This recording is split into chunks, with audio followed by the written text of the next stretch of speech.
It's great to be here. I'm really excited about everything that we've been able to do working with folks in rural Florida, but I think the best is yet to come. You know, when I first became governor, you know, we have like 23 plus million. I mean, when I first became governor, it was like 21 and change million.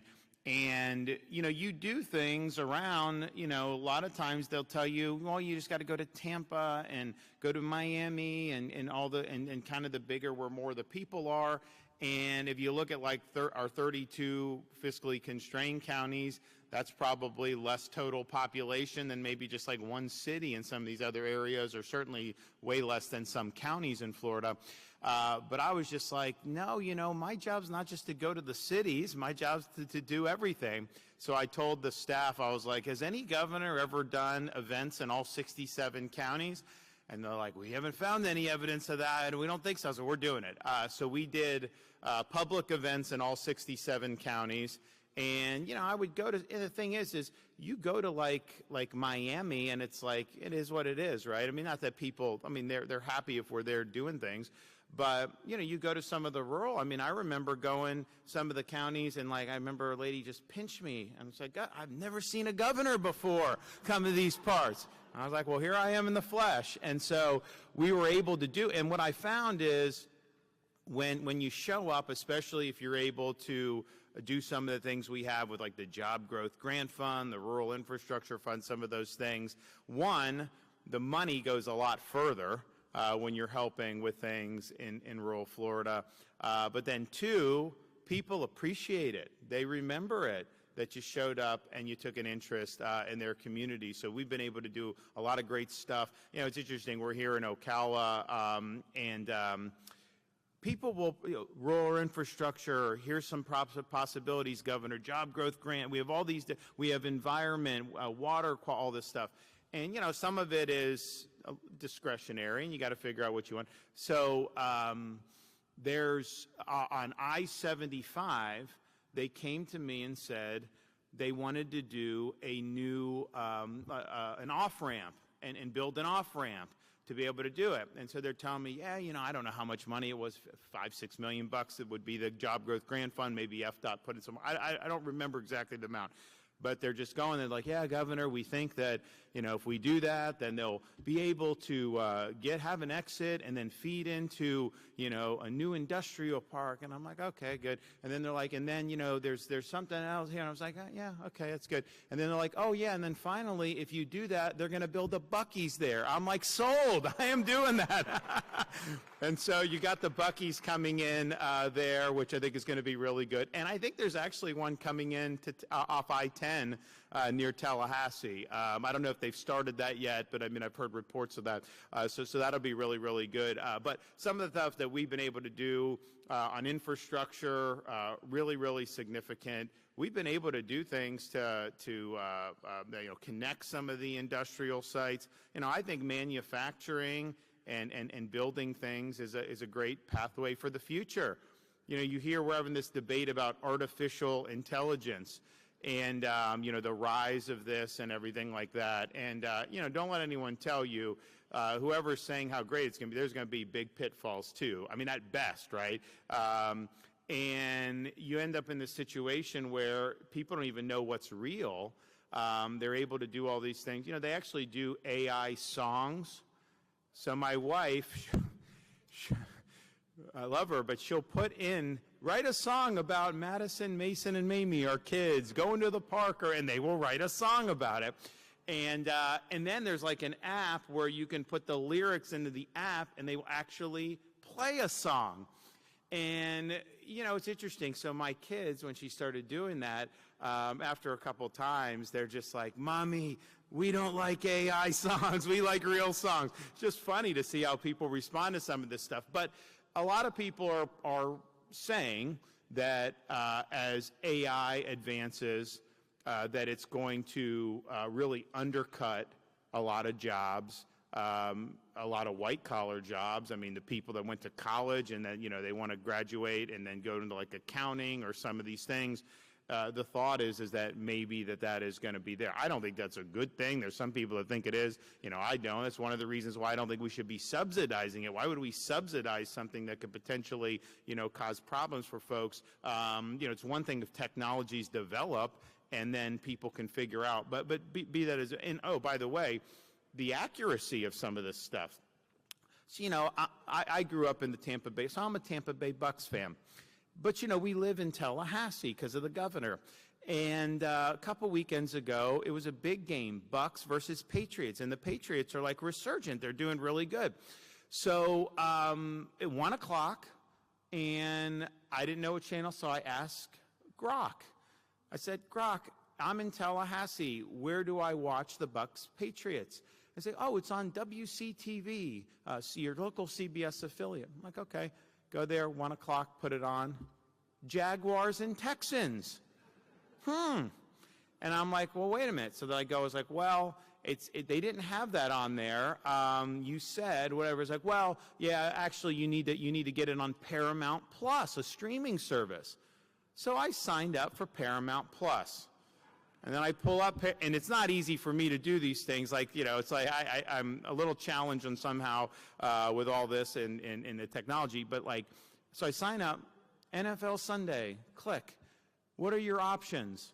Jaguars and Texans. No, and I'm like, and so it was just wrong. So I think there's going to be a lot of issues there. But let's just say, you know, that some people think that's gonna go in that direction. You know what's going to be even more necessary are people that have these concrete vocational skills, people that actually, you know, some of the technology may help workers be more productive, but they're not going to be able to fully replace that.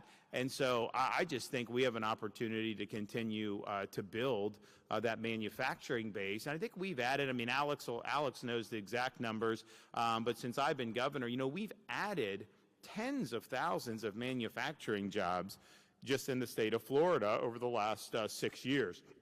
It's interesting. We've been ranked #1 economy in the United States 3 years in a row by CNBC and by U.S. News and World Report. Now, editorially, neither of those outlets probably want to rank Florida 1 if they could help it, but the results speak for themselves.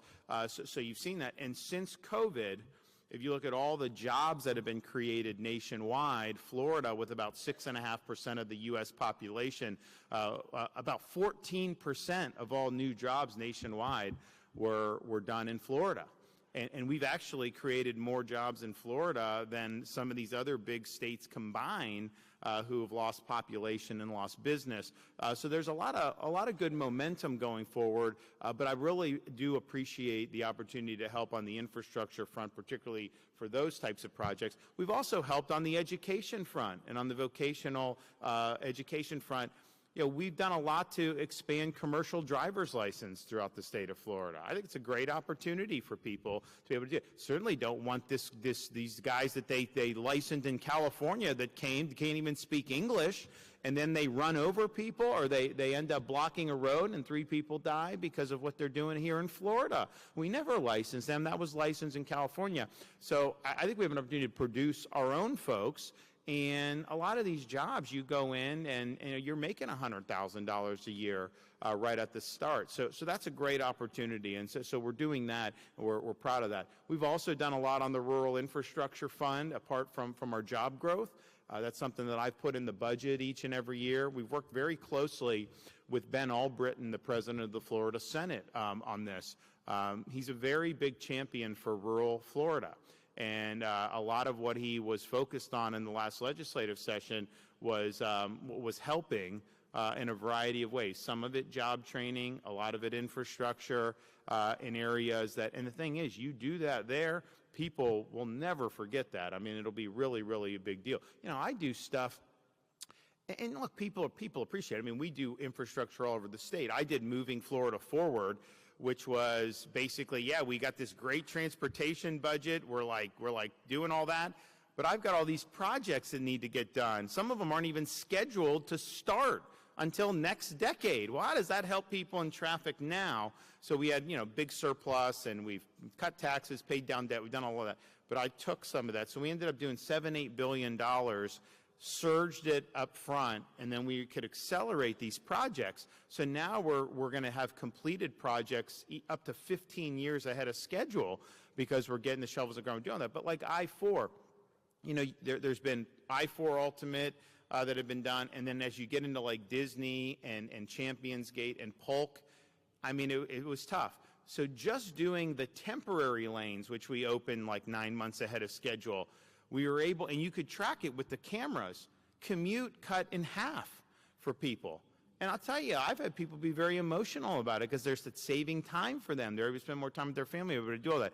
And so we're going to accelerate that. So we'll have that, all the different arteries that go in there, that's all underway. And we're going to end up having 10 or 15 years where you have better traffic flow. Then had we not done that. So we're proud of doing that, and we're going to keep on doing it. So all I will say is I understand that our rural communities are important. You know, I've not only talked the talk and just show up here and speak, but we've walked the walk.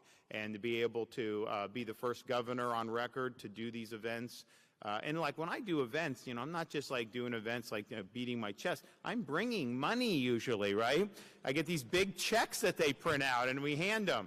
I don't know that that they necessarily get cashed at the bank with the big checks, but we do get the money. Alex makes sure the money gets there to people, and we're able to do that. And so I'm really proud of that, and I think that we've got a lot of great stuff. But I also, you know, people will say to me, you look at like New York City and this guy getting elected mayor. You know, it's interesting. You know, I mean, he's basically a communist. And so that was, I think it was November 8th was the election.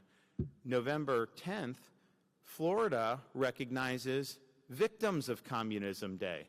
And we teach kids about the evils of communism. So it's like, what a contrast between there and here. But, you know, people say, oh, is it going to cause more people to flee to Florida? And a lot of our residents are like, you know, they're proud that Florida's been successful and has kind of been the beacon and the leader and all that stuff.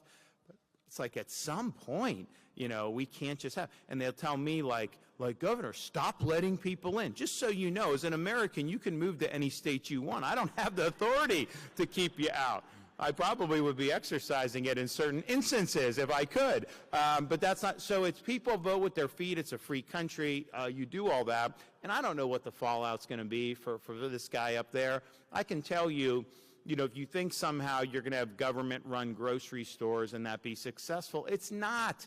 They've tried this stuff before. The command and control, it doesn't work. In fact, when we were down at the Freedom Tower in Miami, we did the Victims of Communism Day. You know, I had all these high school kids from Miami that were there, and they were really fun. They were hearing stories about all this. But you know, one of the anecdotes that President Reagan used to tell about this, where he would talk about the old Soviet Union, and a fellow goes in because he needed a new car, and he goes in and says, hey, I need a new car, whatever, and the clerk's like, okay, you know, no problem, come back in 10 years.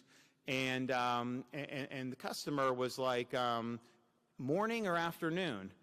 And the clerk was like, what difference does it make? It's 10 years from now. He's like, well, because I have the plumber coming in the morning that day. And it's like, it doesn't work. So that's not going to work. And they're probably going to try to raise taxes and all that, which is not going to work. But the number one thing that causes people to say, I'm out, is when public safety deteriorates. And he hates the police.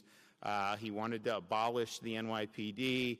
And I think they're going to be putting more criminals back on the street. That is not going to end well. So I don't know what that means for us. It's not, as an American, you can live, move where you want. But I do think it's important, you know, that we maintain the character of rural Florida. You know, we've worked hard on things like the Rural and Family Lands program, so that, you know, it's viable to keep these lands, these farmlands, prevent that from ending up being part of some concrete jungle. We've done the Florida Wildlife Corridor, massive expansion of that, really up and down the state.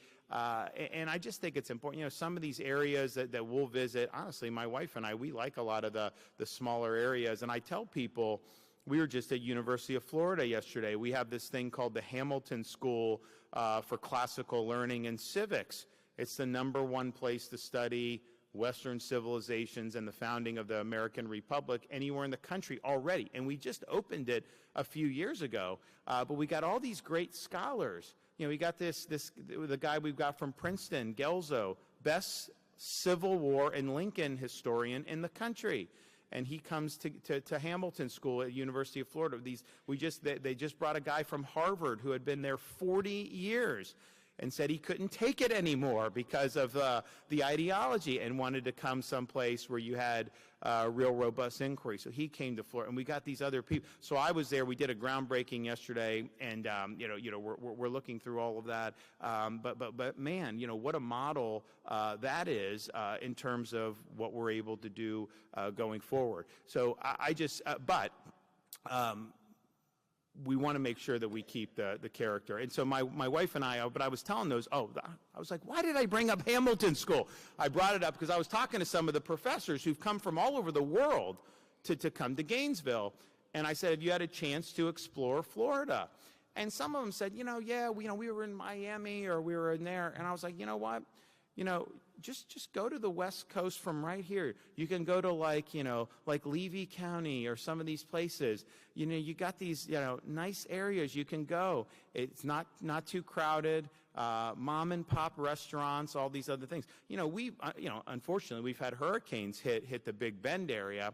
And, I tell people, I'm going there, and we're helping out, and we're happy to do that. So we do something one day, and I go to one of the restaurants on the way out.